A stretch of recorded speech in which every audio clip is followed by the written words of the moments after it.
أعوذ بالله من الشيطان الرجيم بسم الله الرحمن الرحيم قل يا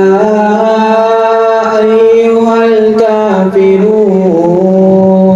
الكافرون لا أعبد ما تعبدون ولا أنتم عابدون ما أعبد ولا